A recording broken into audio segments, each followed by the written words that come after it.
Assalamualaikum, saudara setumpah darah saya dan juga materi konten saya di Malaysia. Kali ini saya hadir lagi karena seperti saya katakan tadi, hari ini saya menyelesaikan pekerjaan lebih cepat dari biasanya, jadi saya punya waktu untuk membuat beberapa video dalam satu waktu, gitu ya. Menyambung video yang sebelumnya tadi, juga hal yang mengemuka di bincang-bincang kita tadi malam, bahwa eh, karena channel ini kita ini di sini adalah orang-orang yang rindu, anak bangsa yang rindu pada suasana damai, ya, guyup, dan saling dukung sesama anak bangsa. Jangan bawa narasi-narasi pilpres ke sini. Siapapun yang bertikai di tiga pihak sekarang ini, tidak usah kita bawa permasalahan mereka ke channel ini. Kita biar bicara sebagai anak bangsa yang ingin mengeratkan persatuan kita, menjaga pohon besar kita Indonesia di sini. Ya. Cuman yang bisa kita lakukan dalam perseteruan ini saya pikir adalah bagaimana kita membuat mereka-mereka yang bertarung di dalam berkepentingan berebut kuasa di politik 2024 nanti untuk tidak nyaman untuk melakukan atau mengeluarkan narasi-narasi yang bernuansa Malaysiawi. Kemudian selanjutnya, apa yang banyak sekali diminta oleh warga channel ini di sini, supaya saya membahas untuk mengatakan tidak pada narasi bangsa serumpun dengan Malaysia. Dan saya sangat setuju. Saya dari awal memang sangat tidak menyetujui adanya narasi bangsa serumpun ini. Karena apa? Karena itu selain menyesatkan, narasi bangsa serumpun ini juga berpotensi menggerogoti sendi-sendi kebangsaan kita. Konsep bangsa serumpun ini tidak ada dasarnya sama sekali. Kita sudah punya konsep saudara sebangsa di Indonesia. Itulah saudara kita. Tidak ada istilah saudara serumpun. Ya. Karena apa? Konsep saudara serumpun ini nuansa politisnya besar sekali. Nuansa politis untuk urusan dalam negeri Malaysia. Sementara kita tidak ada manfaat apa-apa. Kita hanya dimanfaatkan dalam konsep negara bangsa serumpun ini. Gitu ya. Kenapa saya katakan begitu? Ini salah seorang penonton channel ini. Dia menuliskan namanya skor 0881. Itu sangat bisa mewakili saya pikir perasaan dari banyak orang Indonesia. Karena saya meski belum ada sensus untuk itu, belum ada survei, tapi saya yakin lebih dari 80% rakyat Indonesia tidak suka, tidak melihat secara positif, hanya melihat sisi negatif dari konsep bangsa serumpun ini. Karena kita tidak pernah punya kesan positif apapun tentang konsep bangsa serumpun ini. Gitu. Yang ada kita merasa konsep bangsa serumpun ini hanya membuat kita dimanfaatkan, membuat produk-produk budaya kita diambil seenaknya oleh Malaysia tanpa usaha, karena mereka memang punya reputasi seperti itu. Karena mereka adalah bangsa yang terbiasa dihidangkan, mendapatkan sesuatu tanpa perlu bekerja keras, seperti kemerdekaan mereka. Sehingga mereka tidak bisa menghargai bagaimana kerja keras dari bangsa kita atau bangsa lain untuk menghasilkan sebuah produk budaya. Ya contohnya itu, Profesor Abdul Mu'adzi Ahmad, dengan santainya dia bilang, bahasa Indonesia itu nggak ada. Sebuah komentar yang sangat mengena dengan situasi ini datang dari salah seorang penonton channel ini, yang di sini dia tulis bernama Ingat-ingat 8800. Dia katakan, saudara sebangsa kita ini mengatakan, dari tahun 1928 saat Sumpah Pemuda, hingga saat ini tahun 2023, bahasa Indonesia sudah berusia di kisaran 95 tahun. Selama itu, para pejuang bahasa Indonesia telah berkorban banyak, baik dari segi materi maupun waktu, dan kesungguhan pikiran untuk terus membenahi bahasa Indonesia, agar terus bermartabat. Profesor Malaysia sekarang ujuk-ujuk datang mengklaim bahwa bahasa Indonesia adalah bahasa Melayu. Apa sikap dan tindakan Profesor Malaysia ini pantas sebagai bagian penting dari bangsa Malaysia yang bermartabat? Sungguh aneh tapi nyata. Itulah kenyataannya. Oke. Dan kemudian, kenapa lagi bahasa konsep bangsa serumpun ini, atau bahkan sekedar narasi bangsa serumpun ini harus kita tolak, itu itu yang lebih tepat lagi kita lihat itu pernyataan dari skor 0881, saudara sebangsa kita yang lain. Dia tidak menyatakan dari mana, tapi yang jelas dia adalah saudara sebangsa kita, orang Indonesia. Dikatakan, doktrin Indonesia adalah wawasan Nusantara dengan Bhinneka Tunggal Ika sebagai landasannya. Malaysia tidak bisa meniru ini, karena konstitusinya bertentangan. Maka mereka menciptakan konsep Melayu Mahawangsa sebagai doktrin kebangsaan. Sayangnya, itu doktrin yang sangat bodoh dan halu, dan harus melibatkan Indonesia di dalamnya. Kita garis bawahi dan harus melibatkan Indonesia di dalamnya, supaya kelihatan hebat. Ya, negara dengan sejarah kaum pengecut memang susah untuk bangsa hebat, katanya kan. Jadi, itulah masalahnya. Malaysia kita ketahui di dalam negerinya saat ini sedang galau, berat. Ya, karena mereka memilih konsep yang rasis sebagai dasar negaranya, memisahkan hak warga antara bangsa Melayu dengan bangsa Cina dan bangsa India di sana. Dan saat ini mereka sudah kelihatan mulai terpojok. Ya, itu kita lihat dengan terpilihnya Anwar Ibrahim. Anwar Ibrahim ini adalah salah satu tokoh di Malaysia yang sangat saya kagumi. Dia lebih bersifat Indonesiawi daripada Malaysiawi. Dia ingin bangsanya bermartabat seperti kita melihat manusia secara sama, gitu ya. Tapi tentu saja dia ditolak oleh orang-orang Melayu yang sudah biasa dimanja di Malaysia itu. Ya kan, dia ditolak. Makanya kita lihat fitnah yang dia terima itu luar biasa, sampai dituduh sodomi, segala macam aneh-aneh lah. Yang kita nggak akan kebayang itu terjadi di Indonesia. Tapi dia tetap bertahan dan akhirnya berhasil menjadi Perdana Menteri di Malaysia. Dan apa yang kita lihat, dia dimaki-maki di sana oleh kaum Melayu Malaysia, Anwar Ibrahim ini, gitu kan. Karena konstitusi Malaysia tidak membolehkan Perdana Menteri itu beragama selain Islam di sana. Itu jelas termaktub dan Melayu pula, meskipun kata mereka tidak ada suku Melayu asal Islam, orang India, Cina juga boleh menjadi Perdana Menteri di sana. Tapi itu. Karena itu keberadaan Anwar Ibrahim ini adalah kekalahan bagi kaum Melayu Malaysia yang merasa diri sebagai bangsa yang istimewa dibandingkan suku lain. Kenapa? Karena ketika kekuatan politik dari kaum Cina dan Malaysia di sana menguat, tentu mereka mencari sosok pemimpin politik mereka yang bisa lebih menerima keadaan mereka, gitu ya, memberi mereka lebih sedikit diskriminasi. Karena itulah mereka memilih Anwar Ibrahim. Anwar Ibrahim akhirnya dipilih oleh kelompok-kelompok yang tidak suka didiskriminasi, gitu. Dan itu adalah tanda-tanda bagi kekalahan politik mereka. Inilah makanya mereka saat ini kita lihat semakin gencar dengan konsep Melayu Mahawangsanya. Dan lagi-lagi itu harus melibatkan Indonesia. Dan yang menjengkelkannya adalah dalam konsep ini mereka yang butuh, tapi seolah-olah kita yang menghamba di sana harus menjadi subordinat mereka, gitu.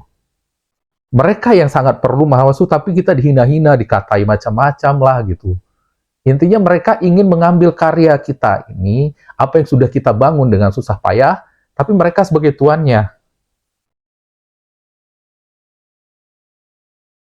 Dan memang nggak ada dasarnya, gitu loh, yang namanya konsep bangsa serumpun ini. Kalau ada suku-suku serumpun di Indonesia dengan bangsa Melayu di Malaysia, itu kita akui, itu tidak bisa kita nafikan, ya. Kita tidak bisa bilang bahwa seperti di daerah Aceh, di tempat kami ada suku Tamiang, itu mereka serumpun dengan Melayu di Semenanjung, oke, itu kita akui. Orang sebangsa kita, saudara sebangsa kita di Riau, di Pulau Penyengat, kemudian di Anambas, di sana yang mereka itu serumpun dengan Malaysia, itu kita akui. Tapi di tataran suku. Cuman bedanya Malaysia ini dengan Melayu Mahawangsanya, mereka membesarkan diri, mereka bikin teori sendiri, bikin konsep sendiri, bahwa Malaysia itu adalah, Melayu itu adalah bangsa yang mencakup semuanya, gitu. Sampai kadang-kadang lucu, Jawa yang jelas-jelas berbeda secara kultur dan budaya pun itu mereka melayukan. Tapi itu pun sambil mereka hina juga, mereka rendahkan Jawa, mereka rendahkan, gitu. Dan Karena itulah ini berbahaya saya katakan untuk konsep untuk keutuhan kita bernegara gitu sebagai sebuah bangsa Indonesia ini. Itu mereka orang-orang Melayu di sana rendah sekali melihat Jawa dan hina sekali melihat nama kita itu sering mereka proyeksikan menjadi Indonesia Jawa gitu, Indonesia. Dan konsep itu sering saya dengar dulu di masa-masa konflik di Aceh oleh ya teman-teman saya yang kebetulan kuliahnya di Malaysia atau lama tinggal di sana. Sekarang baru saya tahu, saya pikir itu konsep yang murni dulu dari Aceh karena kita kesal sama Jakarta di masa konflik dulu. Baru setelah ada media sosial ini saya jadi tahu kalau ide Indonesia Jawa itu ternyata sangat Malaysiawi. Itu adalah suatu konsep yang mereka kembangkan di sana ternyata. Itu saya baru tahu dari sini, dari komentar-komentar Indonesia. Banyak sekali menyebut Indonesia Jawa. Entah apa masalah mereka, mereka rendah sekali memandang agama Hindu. Gitu. Dan kalau ini kita jadikan bangsa serumpun dengan kita, bagaimana kita menunjukkan muka pada saudara-saudara kita orang Bali, yang saudara sebangsa kita? Kok kita bangsa serumpun sama orang yang kayak begitu, yang melecehkan agama mereka, yang melecehkan orang Jawa? Bagaimana kita menunjukkan wajah pada saudara-saudara kita sebangsa di Indonesia Timur sana? Dari Papua, Maluku, NTT. Yang mereka rendahkan gitu, agamanya. Dan juga rasnya. Karena ini ya seperti kemarin saya udah sempat screenshot atau tidak saya lupa. Mereka bahkan saudara sebangsanya sendiri di sana yang orang-orang aslinya itu mereka jadikan pakai hinaan gitu. Mereka menghina kita dengan suku tertinggal, dasar Indo kamu Sakai gitu katanya. Jadi artinya Indo itu Sakai. Jadi kita disetarakan dengan suku-suku asli mereka di sana itu dalam nuansa hinaan gitu. Bagaimana kita bisa bersaudara serumpun dengan mereka gitu, saudara sebangsa, bangsa serumpun dengan mereka kita katakan. Di tataran bangsa ya, bukan di suku. Karena mereka tidak mengenal konsep suku mungkin. Mereka buat sendiri gitu. Nah, kalau cuma suku serumpun tadi, berbagi budaya dari Melayu, Deli, Langkat, kemudian Tamiang di sana, itu kita nggak akan keberatan namanya sebagai suku ya. Tapi karena kalau kita lihat dengan di tataran suku begitu ya, orang Jawa dengan Suriname gitu, saudara kita di Jawa, itu kan serumpun secara suku, bukan cuma serumpun, memang saudara sesuku gitu. Tapi kita kan tidak pernah buat konsep bangsa serumpun dengan Suriname atau Kaledonia Baru, di sana juga banyak orang Jawa. Oke, kita itu bersaudara di tataran suku gitu, dan kita pun karena merasa orang Indonesia, Jawa orang Indonesia, kita juga senang-senang aja gitu. Kita pun merasa ada kedekatan emosional dengan orang Suriname, meski kita bukan orang Jawa, karena mereka ada kedekatan dengan saudara kita orang Jawa gitu. Saudara sebangsa kita orang Jawa, begitu juga orang Kaledonia Baru. Ada juga hubungan emosional.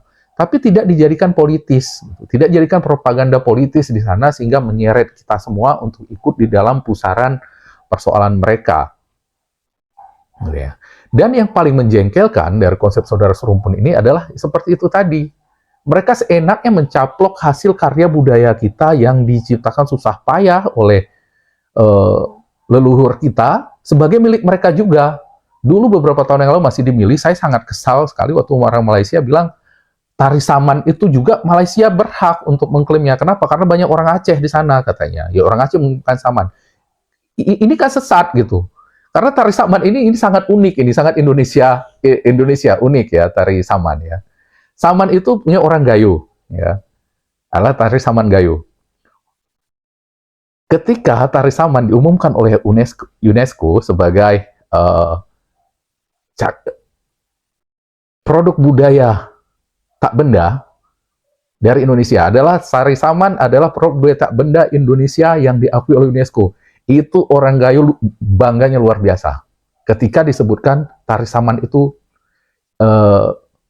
produk budaya tak benda Indonesia, ya, itu orang Gayo bangganya luar biasa. Tapi ketika dikatakan Tari Saman ini adalah budaya Aceh, itu orang Gayo ngamuk luar biasa, nggak terima. Jadi orang Gayo tidak terima kalau Saman itu dikatakan produk budaya Aceh. Nggak terima.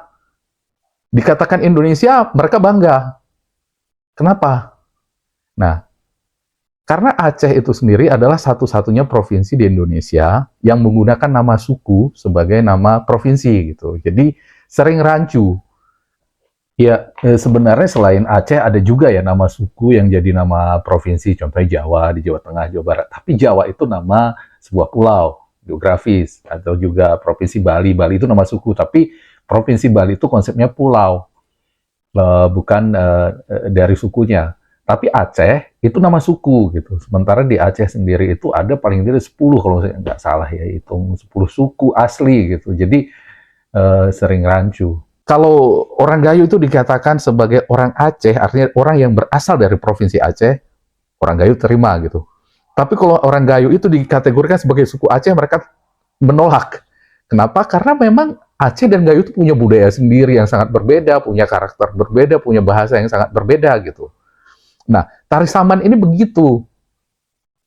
Karena tari saman itu memang tumbuhnya di Gayo. Jangankan disebut Aceh, di Gayo sendiri, Gayo itu sendiri biarpun kami suku yang sangat kecil, cuma ada kurang dari 500.000, tapi masih ada kami terbagi dalam 5 subsuku lagi gitu. Ada Gayo Lut ini pun terbagi Lut Toa dengan Uken, yaitu dengan logat bahasa yang sedikit berbeda. Tapi masih kami 5 suku Gayo ini saling mengerti bahasanya, tapi dari logat kami langsung tahu ini orang sini gitu, itu berbeda. Ada Gayo Luas, ada Gayo Serbejadi, dan ada Gayo Kalul. Ya, dari Gayo itu ada juga Gayo di Alas, itu Gayo di Tanah Alas. Cuman banyak orang keliru disangka bahwa suku Alas itu suku Gayo juga. Tidak, Alas itu suku yang berbeda lagi. Itu bukan suku Gayo. Mereka punya bahasa sendiri, punya budaya sendiri gitu. Biarpun mungkin dulu akarnya sama, tapi sudah berpisah paling tidak 2000 tahunan gitu. Jadi sudah berbeda, mengembangkan sistem budaya yang berbeda gitu. Nah, di antara Gayo ini pun kami orang Gayo Lut, umpamanya ya saya itu Gayo Lut dengan deret, mengatakan Saman itu punya kami Gayo Lut, itu orang Gayo Luas marah, karena itu produk budaya mereka, itu Gayo yang berkembang di Gayo Luas. Dan kami pun orang Gayo Lut cukup tahu diri untuk tidak mengklaim bahwa Saman itu milik kami gitu. Itu milik saudara kami di Gayo Luas. Nah, Malaysia nggak akan paham dia konsep-konsep seperti ini gitu. Bagaimana kebanggaan kita sebagai budaya, tapi ketika disebut itu Indonesia, kita terima, bahkan bangga gitu. Tapi ketika itu menjadi produk budaya masing-masing lebih nilai, kerumitan seperti itu nggak tahu mereka. Maka itulah ketika kemudian tari saman diperkenalkan keluar oleh seniman-seniman Aceh, itu dibuat kreasi baru, ya, ditarikan oleh perempuan, berkembang di Jakarta.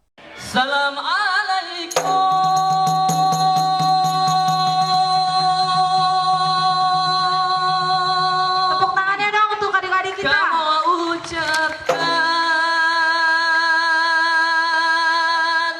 ke Bandung Rakan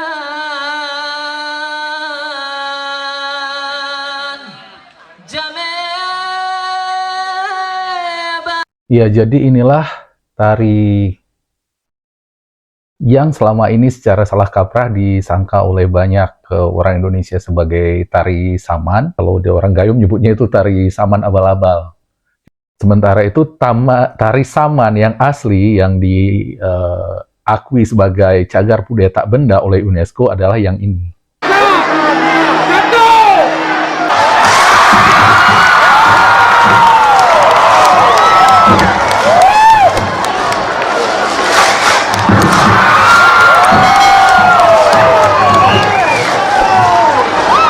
Tapi di Indonesia tidak, itu tetap dianggap tari saman, ya tari ditarikan perempuan itu berbahasa Aceh. Ya, yang biasa kita lihat ya di berbagai acara, bahkan di SEA Games di mana itu diundang itu. Setelah orang Gayo protes lama, akhirnya beberapa tahun yang lalu tari itu tidak lagi disebut tari saman, melainkan Retuh Jaro.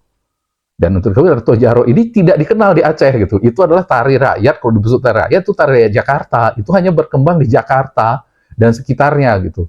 Di Aceh nggak bisa dicari sampai ratusan ribuan orang, karena itu dijadikan ekstrakurikuler di banyak sekolah di Jakarta oleh rekan-rekan seniman Aceh di sana, dan dulu mereka nyebutnya itu tari saman. Itu berkembangnya di Jakarta. Jadi kalau disebut tari rakyat itu tari Jakarta, yang Retuh Jaro itu yang menggunakan bahasa Aceh. Di Aceh sendiri nggak ada itu tari seperti itu. Ya mungkin ada satu dua yang mempraktekkan, tapi tidak sebanyak. Penarinya terbanyak Tujaro itu di Jakarta. Tapi itu bukan Saman. Nah, secara salah kaprah. Yang begini-begini di Malaysia kan nggak tahu mereka. Dan mereka main caplok aja. Kepentingannya apa? Itu tadi. Kepentingan dalam negeri mereka. Supaya mereka itu bisa membusungkan dada di depan orang Cina dan orang India yang mereka diskriminasi, dan supaya orang India dan orang Cina tetap ikhlas didiskriminasi selamanya. Sebagai kontrak politik yang sudah mereka tanda tangani katanya dulu ketika memutuskan untuk tinggal di Malaysia. Gitu. Jadi melalui video ini saya harap kita terus gaungkan di Indonesia, jangan lagi ada kata serumpun dengan Malaysia. Kalaupun kita Malaysia sebagai tetangga, mereka serumpun dengan suku-suku Melayu di Indonesia, silahkan, itu tidak kita halangi, bagaimanapun mereka bersaudara, tapi dengan kita, suku-suku yang lain, nggak ada urusan. Mereka itu cuma tetangga. Malaysia itu tetangga dari Indonesia, dan kita berhubungan dengan mereka dengan adab selayaknya tetangga. Ya, tetap jaga jarak aman dengan mereka, jangan terlalu dekat, karena terlalu dekat juga bahaya. Karena sebagaimana kita sudah mengenal mereka selama ini, Malaysia ini agak spesial dia. Kalau kita diam, mereka ngelunjak. Kalau kita puji, mereka nginjak. Itu yang kita lihat di channel YouTube-nya Sari Ting Ting, Borunaga gitu ya. Dan kemudian apa yang paling buruk dari konsep bahasa serumpun ini adalah Malaysia ini propagandanya itu begitu kuat bahwa mereka itu bangsa yang lebih hebat daripada kita, negara yang lebih hebat dengan kemajuan ekonominya itu. Yang mempengaruhi sikap manusia itu adalah pola prestis, namanya pola prestis. Apa yang kita anggap keren itu yang kita tiru gitu. Malaysia menjadikan dirinya itu keren dengan ini ekonominya, sehingga mendoktrin masyarakat kita, sehingga tidak ragu mengkhianati dan merendahkan negaranya. Kita lihat, dari begitu banyak pekerja Indonesia yang keluar negeri, begitu banyak mahasiswa Indonesia keluar negeri, yang mana yang pulang-pulang itu merendahkan negaranya? Dari Malaysia. Segitu banyak pekerja Indonesia di luar negeri, di Jepang, di Amerika, di Korea, negara-negara maju. Kita nggak melihat channel YouTube dari mereka yang menghina-hina Indonesia, yang merendahkan Indonesia. Yang ada mereka puji-puji di sana, mereka tunjukkan kami kaya budaya, kami alam kami indah gitu ya. Dia promosikan Indonesia keluar. Hanya yang dari Malaysia itu yang menghina Indonesia karena doktrinnya di sana begitu. Mereka Melayu itu istimewa, dan apa yang masuk ke sana mereka mungkin ya, terutama yang dari kampung-kampung ini. Kalian di Indonesia miskin karena kalian itu menyamaratakan semuanya. Cina, India kalian perlakukan sama gitu. Makanya kalian miskin. Kami dilihat nih, kita perlakukan, kita lah yang punya tanah ini, kita pemilik aslinya, kita mendapat asli. Di sini lihat, kamu kalau jadi Malaysia, masuk jadi negara Malaysia dapat hak istimewa. Jadi hal-hal seperti itu yang dirasakan. Ya, kepada mahasiswa-mahasiswa Indonesia beberapa yang memang ngerasa ada perlawanan, beberapa mengiyakan gitu. Memang tidak semua orang yang ke Malaysia itu menjadi gitu, ada yang kemudian menjadi kesal juga sama Malaysia, kalian kok begini sih sama kami. Tapi beberapa termakan gitu. Dan sudah banyak orang yang mengkhianati Indonesia karena doktrin-doktrin rasis dari Malaysia ini gitu. Nah, jadi sekali lagi ini saya sampaikan di sini, tolong di Indonesia kita tolak semua narasi bangsa serumpun dengan Malaysia, karena itu menyesatkan, karena itu adalah narasi yang menyesatkan serta berbahaya bagi keutuhan kita sebagai bangsa. Itu bisa merusak persaudaraan kita sebagai bangsa Indonesia. Demikian dulu video kali ini dari saya. Assalamualaikum warahmatullahi wabarakatuh dan merdeka.